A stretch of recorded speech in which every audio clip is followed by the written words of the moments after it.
Hindi na matutuloy ang nakatakda ng pagtatag live viewing party ng mga SB19 fans o 18 mula Bacolod City at malaking parte ng Negros Occidental na naka-schedule sana ng Mayo 19 sa base function hall ng Lacson Street, Bacolod City, Negros Occidental.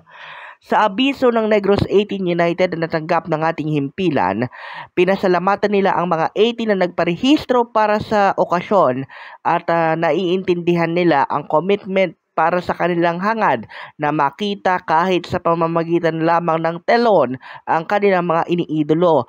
Pero nagpasya ang pamunuan ng nasabing fanbase na ikansela ang live viewing party dahil na rin ng maingat na konsiderasyon at kanilang pagtugon sa feedback ng mayorya ng fandom.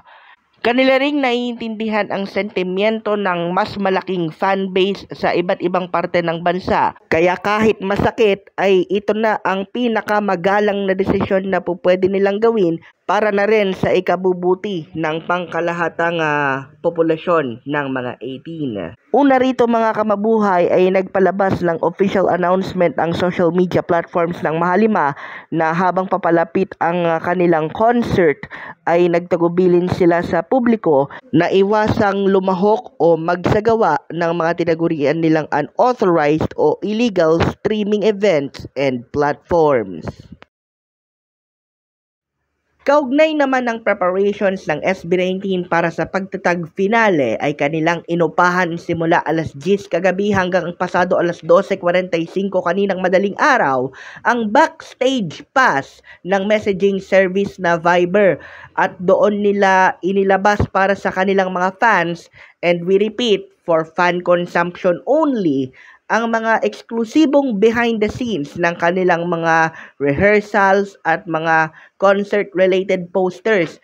At kaagyat naman itong dinumog ng mga nagme-message na mga fans.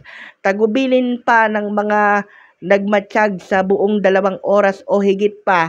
Huwag naman sanang ipa-flood ang Viber public chat na backstage pass para masiguro na kaagad maipapaabot ng P-Pop Kings ang kanilang mga hinandang mga contents nang hindi masyadong naiistorbo ang servers ng messaging service.